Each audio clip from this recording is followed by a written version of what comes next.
On April 18, 1988, the United States Navy fought and won a full-scale naval war in a single day. Ships were sunk, planes were shot down, oil platforms exploded into pillars of fire visible from space. Iranian gunboats were blasted out of the water, and by sunset, the largest American naval surface engagement since the Second World War was over, completely, decisively, and almost entirely forgotten by history. You've heard of Pearl Harbor. You've heard of the Battle of Midway. You've heard of D-Day and the beaches of Normandy. But I guarantee that most of you watching this right now have never once heard the name Operation Praying Mantis. And that silence, that strange, yawning gap in the public memory of American military history, is exactly what we're here to fix today. Because this story has everything. It has geopolitical chess games played out on the open ocean. It has sailors who woke up that morning not knowing they were about to make history. It has an Iranian navy that picked a fight with the most powerful military force on Earth and paid an almost unimaginable price before the sun went down. And it has a United States government that, for reasons we'll get into, never really wanted the world to pay too much attention to what happened out there in the Persian Gulf on that April morning. So settle in.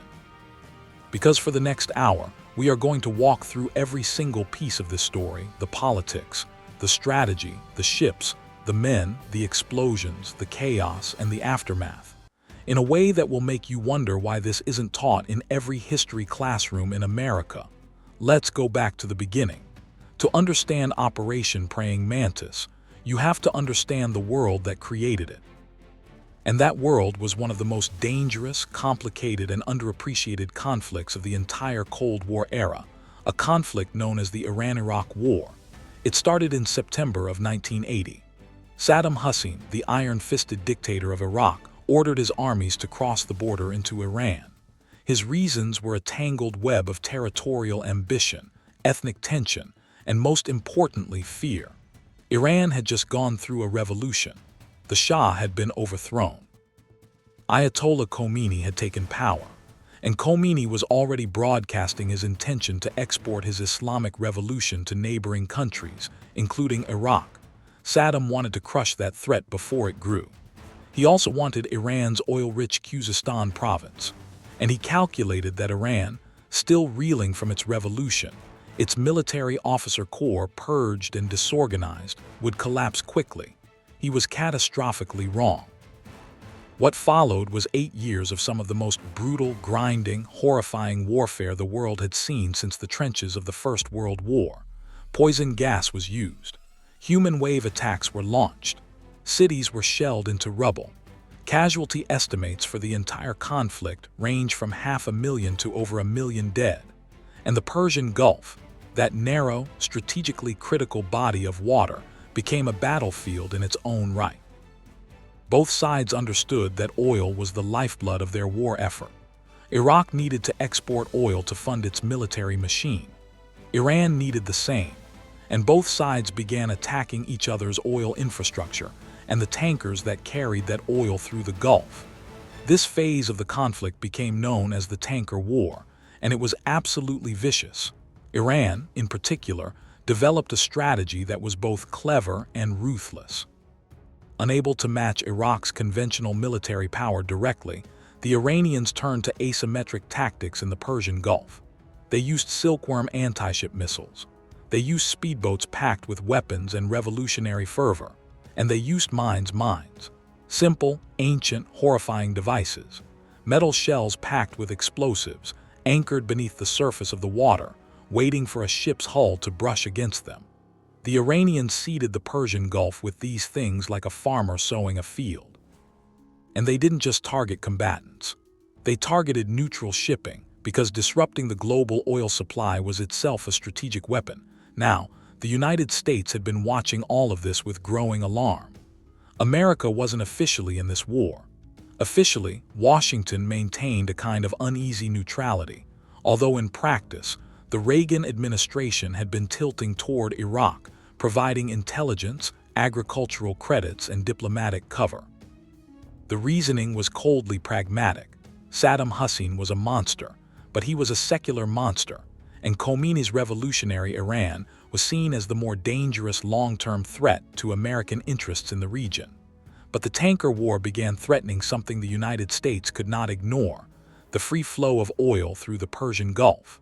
Roughly 40% of the world's oil supply moved through those waters. A disruption would send shockwaves through the global economy. And so in 1987, the Reagan administration made a momentous decision. The United States would begin reflagging Kuwaiti oil tankers, essentially putting them under the American flag and providing them with U.S. Navy escorts through the Persian Gulf. The operation was called Operation Earnest Will, and it put American warships directly into the middle of a shooting war. The Iranians were furious, and they responded by escalating their mine-laying campaign. On May 17, 1987, an Iraqi jet, almost certainly by mistake, fired 2 Exocet missiles into the USS Stark, an American frigate. 37 American sailors died. It was a catastrophic, shocking event. And while Iraq was technically responsible, the broader message that the Persian Gulf was an extraordinarily dangerous place for American sailors was received loudly and clearly. Then, on September 21, 1987, American forces caught an Iranian vessel, the Iran Ager, in the act of laying mines in the Persian Gulf at night. Navy SEALs fast-roped onto the ship from helicopters. They found the mines. They found the crew trying to throw evidence overboard. The Iran Ager was seized, photographed, documented, and then scuttled. The evidence of Iranian mine-laying operations was undeniable and international. But the Iranians didn't stop. They couldn't stop. Mines were too useful, too cheap, too effective. And so they kept laying them. On April 14, 1988, 4 days before the battle we're here to talk about, the USS Samuel B. Roberts, an Oliver Hazard Perry-class guided missile frigate, was on patrol in the Persian Gulf when it struck an Iranian mine. The explosion was devastating. It blew a massive hole in the ship's hull. It cracked the keel. It knocked sailors off their feet. It started fires. The Samuel B. Roberts was very nearly lost. 10 sailors were injured. By some miracle, and by the extraordinary damage control efforts of her crew, no one was killed. But the ship had to be towed out of the combat zone. The Navy's investigation quickly confirmed that the mine was Iranian. It bore a serial number that matched other Iranian mines that had been captured. The evidence was ironclad, and now something had to be done. In Washington, the Reagan administration faced a moment of decision. They could absorb the attack, file a diplomatic protest, and move on, or they could respond. And if they responded, they needed to do it in a way that was proportional, that sent a clear message without triggering a full-scale war with Iran. The decision was made to respond with force. The operation planners in the Pentagon and at U.S. Central Command developed a plan. They would strike Iranian oil platforms in the Persian Gulf, specifically 2 platforms that were being used not just for oil production, but as military bases, command and control centers, from which the Iranians were directing their harassment operations against shipping. The plan was Operation Praying Mantis, and it was set for April 18th, 1988 now. Before we get into the battle itself, let's take a moment to understand the forces involved, because the disparity between them is one of the most striking things about this engagement. On the American side, you had a surface action group built around some of the most capable warships in the world. You had the USS Enterprise Carrier Battle Group operating in the Gulf of Oman. You had cruisers, destroyers, frigates, amphibious ships, and logistical vessels. You had A-6 Intruder attack aircraft. You had Cobra attack helicopters from the Marines. You had Special Operations Forces. In terms of raw firepower and technological sophistication, the United States force assembled for Operation Praying Mantis was overwhelming. On the Iranian side, you had a navy that had been one of the most powerful in the region under the Shah, a navy equipped with American ships and American weapons, because the Shah had been a close American ally. But that was before the revolution, in the nearly 10 years since Khomeini had taken power. That navy had been purged of many of its most experienced officers, had struggled with spare parts and maintenance because of American sanctions and the arms embargo, and had been gradually degraded. What Iran did have, however, was revolutionary fervor, a willingness to absorb punishment, and a certain audacious recklessness that could be mistaken for tactical cunning. They had boghammer speedboats, fast, armed, aggressive. They had frigates. They had the Sahand and the Sabalan, two of their more capable destroyers. And they had the Joshan, a missile boat armed with Harpoon anti-ship missiles, ironically American missiles from the Shah era. The stage was set. The two sides were in position. And on the morning of April 18, 1988, the operation began. The first moves were almost ceremonial in their formality. American surface action groups approached the two target oil platforms, Sasson and Siri, and gave the Iranian personnel aboard them time to evacuate. Warning messages were broadcast. The Iranians were told clearly, these platforms are about to be destroyed. Leave now. On the Sasson platform, the Iranian military personnel did not leave quietly. They opened fire first, small arms fire, mortars, a defiant gesture against the massive American force surrounding them. The Marines and Navy SEALs who boarded the platform quickly and efficiently overwhelmed that resistance. And then the demolition teams went to work. What followed was spectacular in the most literal sense of the word. The Sasson platform was systematically demolished. Explosives were set. Equipment was destroyed. And when the charges went off, the platform was consumed in a massive explosion, and fire that sent columns of black smoke rising thousands of feet into the Gulf air. The message to Tehran could not have been clearer, but Tehran did not receive that message in the way Washington intended. Instead of standing down, the Iranians escalated. Multiple Iranian units began moving to engage American forces, and that is when Operation Praying Mantis transformed from a punitive strike into a full-scale naval battle. The first major engagement involved the Iranian patrol boat Joshan. Now the Joshan was a small vessel, a combattante II-class missile boat, but she was armed with those American-made Harpoon anti-ship missiles, and her commander was clearly not going to simply watch his country's infrastructure be destroyed without responding. The Joshan moved to engage. American commanders gave her every opportunity to stand down. Radio warnings were issued. The message was direct: do not attack or you will be destroyed. The Joshan fired a Harpoon missile at the American force. It was, with the benefit of hindsight, one of the most catastrophically poor tactical decisions in the history of the Iranian Navy. The American warships, the USS Wainwright, the USS Simpson, and the USS Bagley, responded with a volley of standard missiles and gunfire. The Joshan was hit repeatedly. She caught fire. Her crew abandoned ship. The Joshan sank, round one to the United States Navy, but the battle had barely begun. As the morning wore on, more Iranian forces entered the engagement.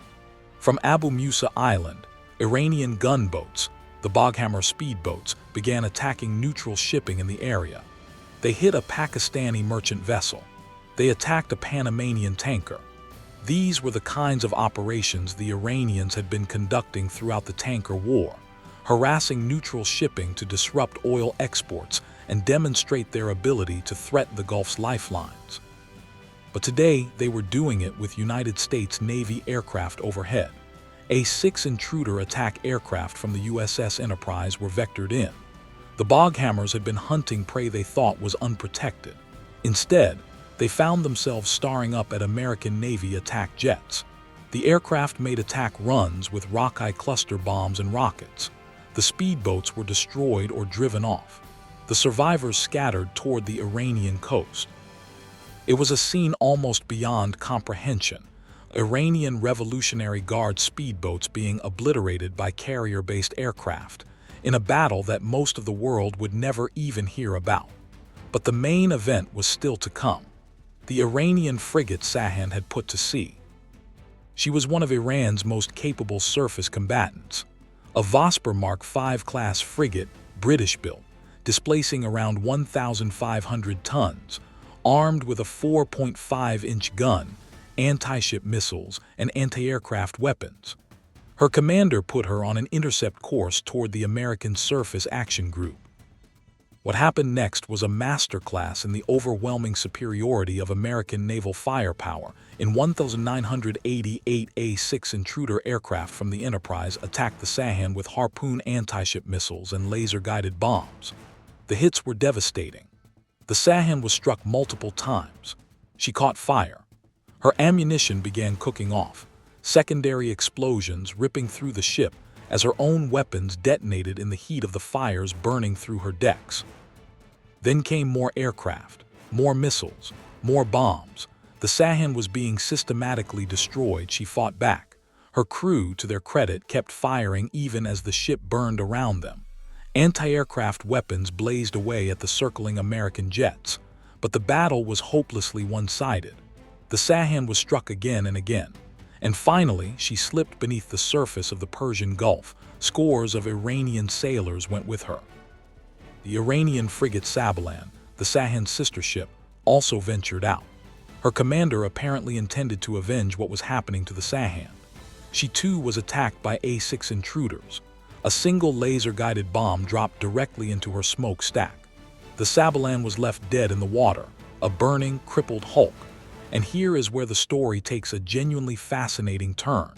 The order came from above, from Secretary of Defense Frank Carlucci, to cease attacks on the Sabalan. The ship was already out of action. She posed no further threat, and sinking her would likely kill every remaining crew member aboard. The decision was made to let her be towed back to port. It was a moment of deliberate, calculated restraint at the height of a naval battle, and it speaks to something important about what Operation Praying Mantis was designed to accomplish. This wasn't about destroying the Iranian Navy. It was about sending a message. About demonstrating American capability and American resolve without pushing Iran into a corner so tight that a wider war became inevitable. By the time the sun began to set on April 18, 1988, the results were staggering. The United States had suffered exactly one loss during the entire battle. Not a ship, not an aircraft. 2 Marines died when their AH-1 Cobra helicopter crashed during operations, a tragic accident in the midst of a day that had otherwise gone almost entirely in America's favor. Iran had lost the Joshan. Iran had lost the Sahand. The Sabalan was a crippled wreck being towed home. Multiple Boghammer speedboats had been sunk or destroyed. 2 oil platforms, Sasson and Siri, had been demolished. Iranian casualties, while never officially confirmed, were estimated to be in the dozens to potentially over 100 killed. In a single day, in a battle that lasted roughly 12 hours, the United States Navy had effectively destroyed half of Iran's operational naval force. Let's pause here and really absorb what that means for a moment.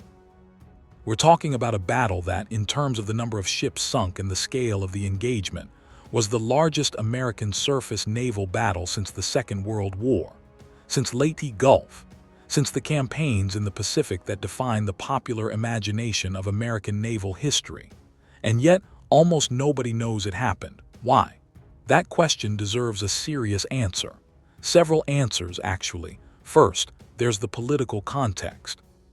The Reagan administration had been walking a very careful diplomatic tightrope in the Persian Gulf. They were officially neutral in the Iran-Iraq war while practically supporting Iraq.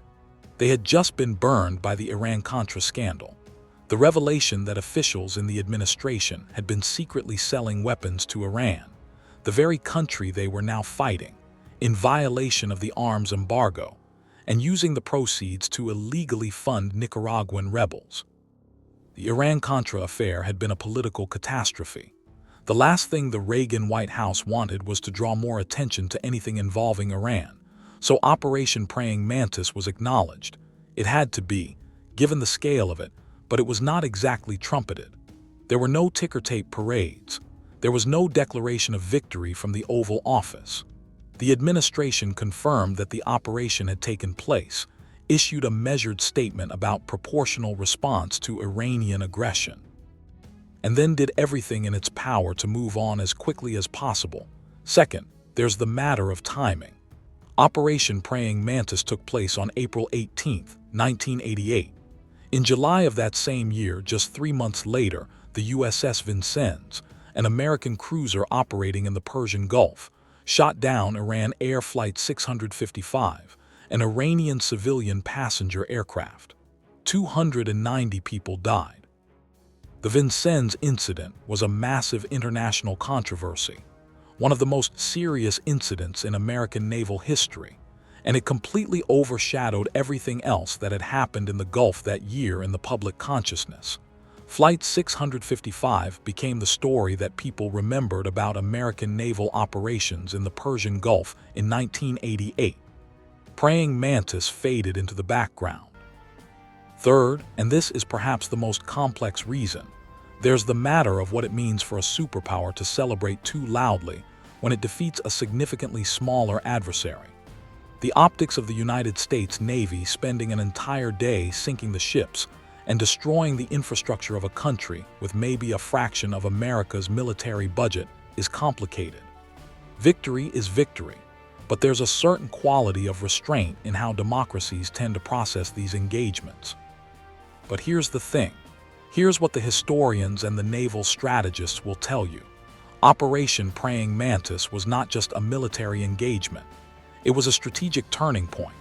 The battle effectively ended Iran's ability to threaten shipping in the Persian Gulf through conventional naval means.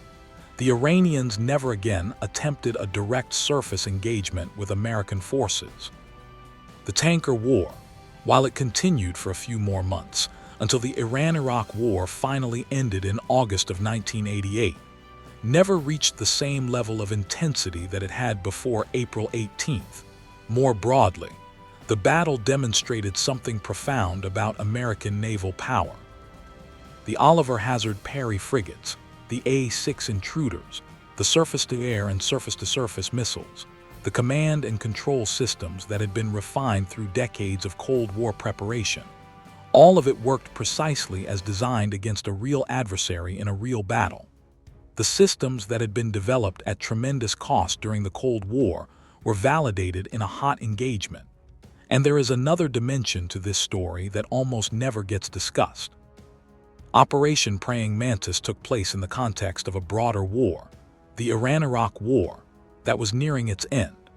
Historians have argued that the decisive American military demonstration in the Gulf may have contributed to Iran's calculation that the war was unwinnable.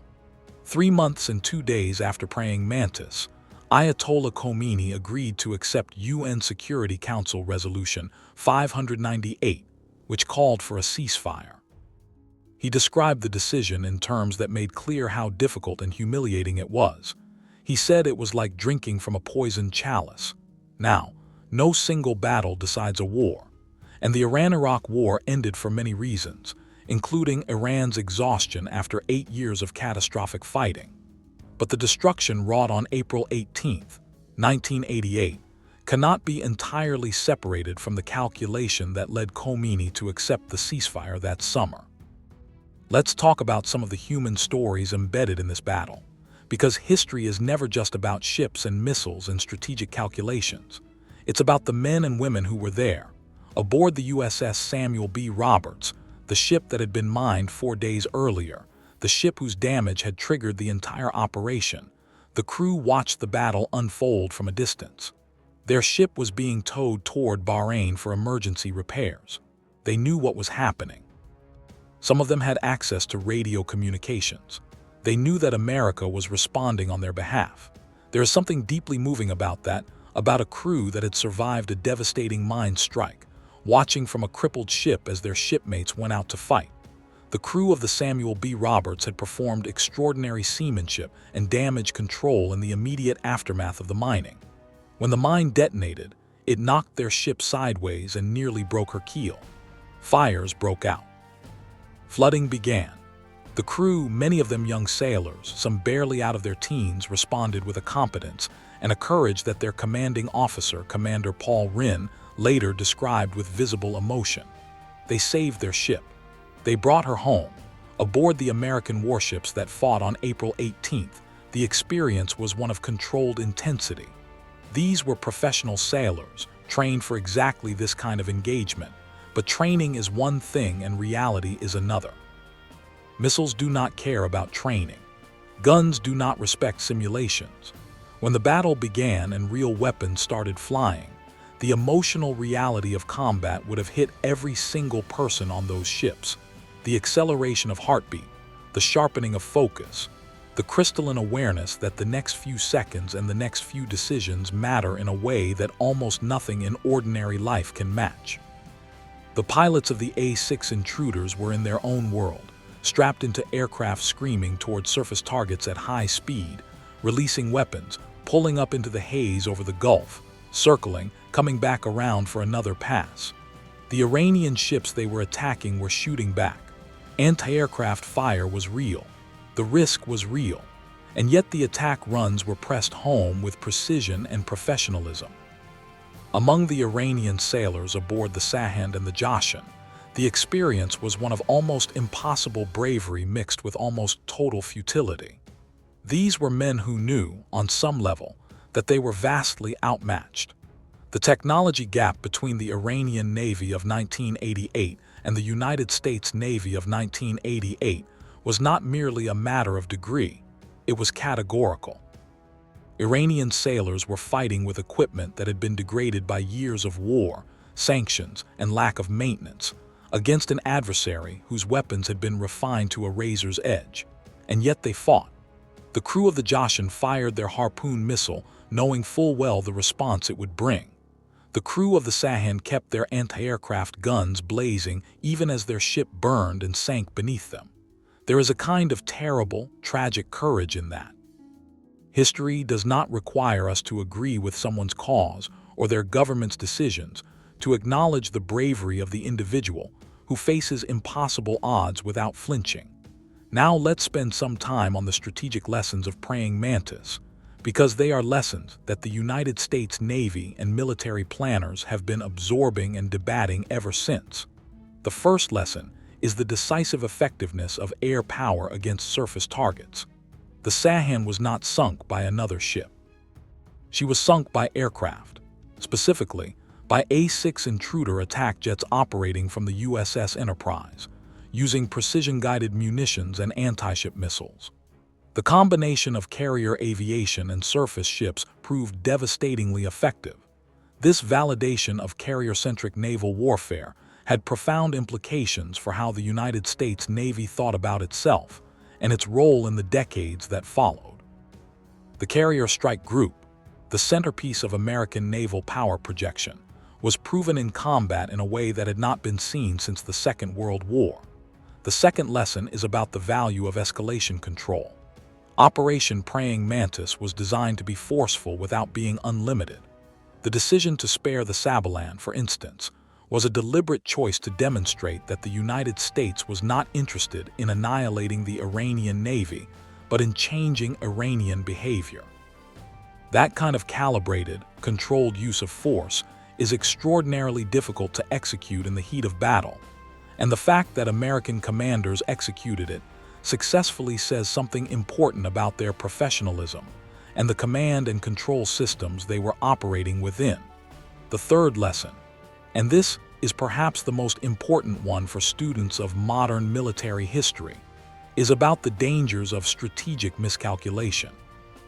Iran's decision to continue provoking American forces in the Persian Gulf, even after repeated warnings, even after the capture of the Iran Ajr, even after the pattern of confrontations through 1987 and early 1988, reflects a fundamental miscalculation about how far the United States would go before responding with overwhelming force. This is a pattern we see repeatedly in military history. Smaller powers, emboldened by ideological fervor, by domestic political pressures, by the genuine belief that a larger adversary lacks the will to fight, provoke that adversary past a breaking point, and then discover, at catastrophic cost, that they were wrong. It happened in Korea. It happened in the Falklands. And it happened in the Persian Gulf on April 18, 1988. There's another dimension to this story that we haven't fully explored yet, and that's the international context. The The Persian Gulf in 1988 was not just an American and Iranian theater. There were Soviet naval forces in the Indian Ocean. There were European nations with interests in Gulf oil. There were Gulf Arab states watching the confrontation with intense anxiety, some of them secretly hoping that the Americans would bloody Iran's nose, because they feared Iranian regional ambitions as much as anyone. Kuwait had been the catalyst for the entire American naval presence in the first place. It was Kuwaiti tankers that had been reflagged, Kuwaiti oil revenues that were at stake, and it was Kuwait's survival as an independent state that was ultimately on the line in a broader strategic sense. The Iran-Iraq War was, among many other things, a contest for dominance of the Persian Gulf, and the smaller Gulf states, Kuwait, Bahrain, the United Arab Emirates, Saudi Arabia, had a great deal to lose if Iran emerged victorious. From Moscow's perspective, the American military action in the Gulf was watched with a mix of calculation and caution. The Soviets had their own interests in the region. They had been supplying both sides in the Iran-Iraq War at various points. A decisive American demonstration of military superiority in the Gulf was both a strategic concern. It showed what the Americans could do, and, in a strange way, a reassurance that the Americans were capable of keeping the Gulf stable enough for oil to keep flowing, which was important to the global economy that both superpowers were embedded in. Now let's think about the longer shadow that Operation Praying Mantis casts over American-Iranian relations, because that shadow is long indeed.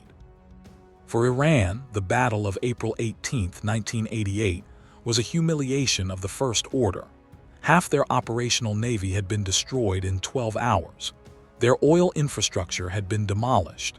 Their speedboats had been blown apart by carrier aircraft, and the world had largely not noticed. That combination, catastrophic defeat and international indifference, is a particularly bitter pill to swallow. Iranian strategic thinking after 1988 was profoundly shaped by the experience of Praying Mantis and the broader tanker war. Iran concluded correctly, as it turned out, that it could not match American conventional naval power in open battle. It therefore invested heavily in asymmetric capabilities: anti-ship cruise missiles, midget submarines, mines, fast attack craft in overwhelming numbers, ballistic missiles capable of targeting ships and bases. A doctrine that emphasized denying access to the Persian Gulf rather than controlling it, sometimes called anti-access area denial, or A2AD, the Revolutionary Guard Naval Corps. The IRGC Navy, a separate force from the regular Iranian Navy, was built and expanded specifically to fight the kind of asymmetric, unconventional, swarm-based naval warfare that regular navies struggle to counter. The lesson Iran took from 1988 was not, "Don't provoke America." The lesson Iran took was, "Don't fight America the way we fought them in 1988." And that evolution of Iranian naval doctrine has significant implications right up to the present day. American naval planners who game out scenarios in the Persian Gulf in the 21st century are grappling with an Iranian force that has been specifically optimized over 3 decades to counter American surface ship advantages. For the United States, the legacy of Praying Mantis is more straightforwardly positive: a decisive demonstration of capability, a successful example of calibrated force projection, and a validation of the concept of forward-deployed naval power. But it also contains a cautionary note. The American military machine that fought so brilliantly on April 18, 1988, was specifically designed, trained, and equipped to fight the Soviet Union in a high-intensity conventional war. Iran happened to be an opponent against which those systems worked extremely well, future adversaries, as American planners discovered in the years after Operation Praying Mantis, would learn from Iran's experience and would not oblige the United States by fighting the kind of war that American technology was optimized to win. Let's also give proper consideration to the aircraft that made the difference on April 18th, the A-6 Intruder. This aircraft is today largely forgotten, retired from service in 1997, but it was one of the most capable and versatile attack aircraft ever built. A 2-seat, twin-engine, subsonic jet designed from the ground up for precision ground and surface attack in any weather, day or night. The A-6 entered service in the 1960s and served through the end of the Cold War. On the day of Operation Praying Mantis, A-6 intruders flying from the USS Enterprise were the decisive weapon. They carried Harpoon anti-ship missiles. They carried laser-guided bombs. They had the systems to find their targets and hit them with precision. And they proved, in the crucible of actual combat, that carrier aviation was still the supreme expression of American naval power projection. The A-6's role in Praying Mantis is one of the reasons naval aviators and historians look back on that aircraft with such fierce affection. It did exactly what it was designed to do, in exactly the circumstances it was designed for, and it performed brilliantly. Now let's talk about the Strait of Hormuz, because the geographic context of this battle is critically important and is directly relevant to tensions in the region that continue to this day. The Strait of Hormuz is the narrow chokepoint at the entrance to the Persian Gulf. At its narrowest, it is about 21 miles wide. Through it passes approximately 1/5 of the world's oil supply, a staggering proportion of the global energy economy.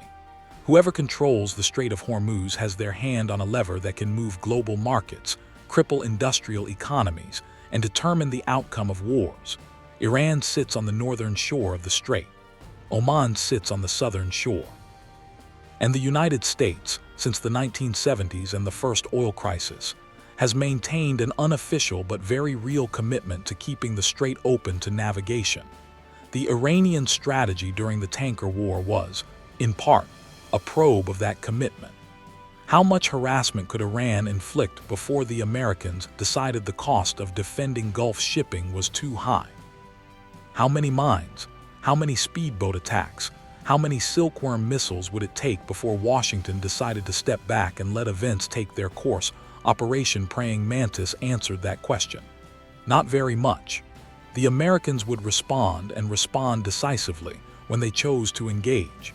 And when they chose to engage, the results would be catastrophic for whoever was on the receiving end. That answer has echoed down through the decades since.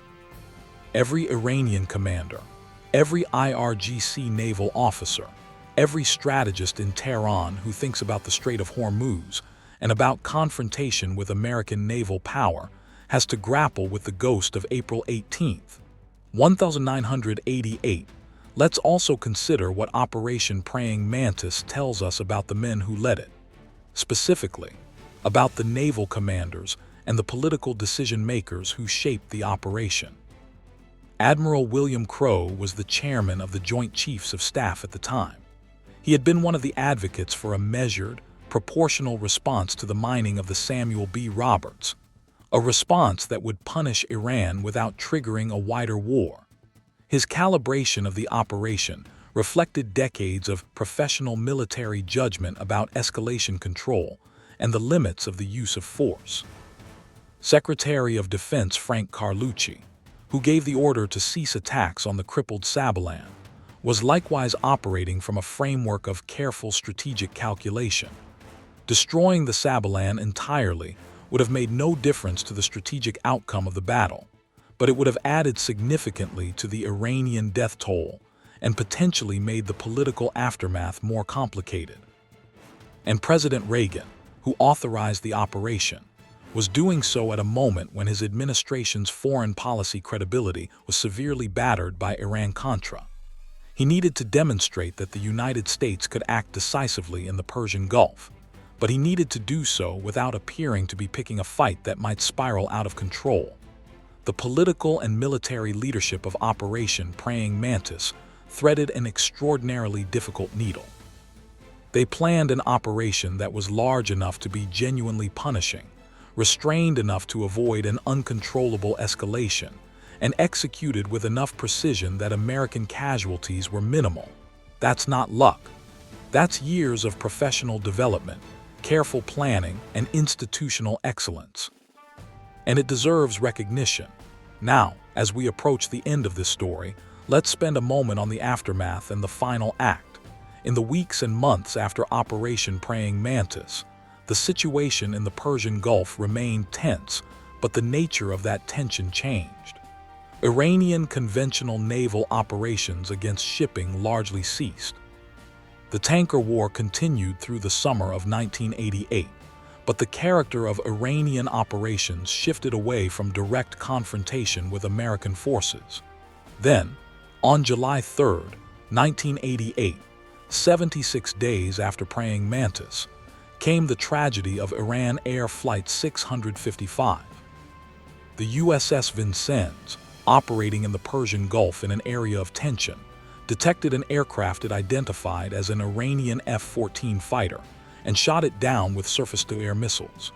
It was, in fact, an Airbus A300 civilian airliner on a scheduled flight from Tehran to Dubai, carrying 290 people. Every single one of them died. The Vincennes incident was a catastrophe. The legal, diplomatic, and moral questions it raised were profound and have never been fully resolved. The United States never formally apologized, though it did eventually pay compensation to the families of the victims. The timing, less than 3 months after praying Mantis, was devastating for American credibility in the Gulf and beyond. Whatever moral clarity had existed in the American position, after the destruction of Iranian warships in a battle those warships had partly provoked, was now clouded by the image of a civilian airliner falling burning from the sky. For Iran, the Vincennes incident reinforced the narrative, already present before the shooting, that American forces in the Persian Gulf were a hostile, occupying presence that posed an existential threat to Iranian civilians as well as Iranian military forces. This narrative has been part of Iranian political discourse ever since, and on August 20, 1988, the ceasefire in the Iran-Iraq War went into effect. 8 years of catastrophic warfare, hundreds of thousands dead, economies shattered, cities ruined, and the borders were essentially back where they had started. Neither side had achieved the decisive victory it sought. It was, in the bleak tradition of such conflicts, a war that ended because both sides had finally been bled dry. Iran, in accepting the ceasefire, was acknowledging defeat, not on every front, not in every sense, but in the fundamental sense of having failed to achieve its war aims. Ayatollah Khomeini's Islamic Revolution would not sweep the Persian Gulf. Saddam Hussein would survive. The region's map would not be redrawn. And somewhere in that calculus, alongside the exhaustion of 8 years of war, alongside the international pressure, alongside the devastating casualties, was the memory of April 18, 1988, and what had happened to the Iranian Navy when it tried to take on the United States in open battle. Operation Praying Mantis. The day America fought and won a naval war before most Americans had finished their morning coffee. A battle that shaped the Persian Gulf, shaped Iranian military doctrine, shaped American naval thinking, and quietly influenced the course of events that would bring a devastating 8-year war to an end. It deserves to be remembered. It deserves to be studied. And it deserves to be taught alongside the great battles of American naval history. Not just the epic carrier battles of the Pacific, not just the amphibious landings that turned the tide of the Second World War, but also this. One April day in the Persian Gulf, when a mine-damaged frigate's crew held their battered ship together, and their shipmates went out to answer what had been done to them, and did so with a professionalism and a precision that remains among the finest examples of American naval power in the modern era. The men who served aboard the USS Enterprise, the USS Wainwright, the USS Simpson, the USS Bagley, the USS Jack Williams, the USS O'Brien, and every other ship and aircraft that participated in Operation Praying Mantis on April 18, 1988, they did something remarkable. Most of them went home to lives of ordinary obscurity. Most of them probably don't get recognized at airports or at sports games the way veterans of more famous conflicts sometimes do. Most of them participated in a battle that the history books barely mention, but they were there. And what they accomplished matters. They kept the oil flowing. They defended the principle that the world's shipping lanes are not the private hunting grounds of any nation's military provocateurs. They responded to an attack on their shipmates with force that was overwhelming and with restraint that was deliberate. And they did it all in a single day. The Persian Gulf of 2026 is still a contested space. Iran still has missiles pointed at American ships. The Strait of Hormuz is still the most strategically vital choke point in the world. The tensions that led to Operation Praying Mantis in 1988 have never been fully resolved. They've evolved, they've transformed, they've taken new shapes, but they're still there, baked into the geopolitics of the Middle East like fault lines running beneath the desert. Understanding what happened on April 18, 1988, is not merely an exercise in military nostalgia. It is a genuinely important piece of understanding how the world works, how superpowers respond to provocation, how asymmetric conflicts escalate and get controlled, how naval power shapes the behavior of nations, and how battles that the public never hears about can quietly determine the course of history. So the next time someone asks you what the largest American naval surface battle since the Second World War was, you know the answer. It wasn't some Cold War close call in the Atlantic. It wasn't a standoff in the Pacific. It was a Tuesday morning in April in the warm blue waters of the Persian Gulf, when the United States Navy reminded the world what it was capable of. Operation Praying Mantis. April 18, 1988. America's forgotten one-day war, and now I want to hear from you. Because here's a question that genuine students of military history have debated for decades, and I want to know where you stand. If the United States had responded with even greater force on April 18, 1988, if they had sunk not just the Sahand, but every Iranian naval vessel they could find, if they had destroyed every Iranian oil platform in the Gulf, if they had pushed the engagement to its absolute limit, do you think it would have ended the Iran-Iraq war sooner and saved hundreds of thousands of lives? Or do you think it would have pushed Iran into an even more desperate, more dangerous posture that could have triggered a much wider and more catastrophic regional war? Think about it.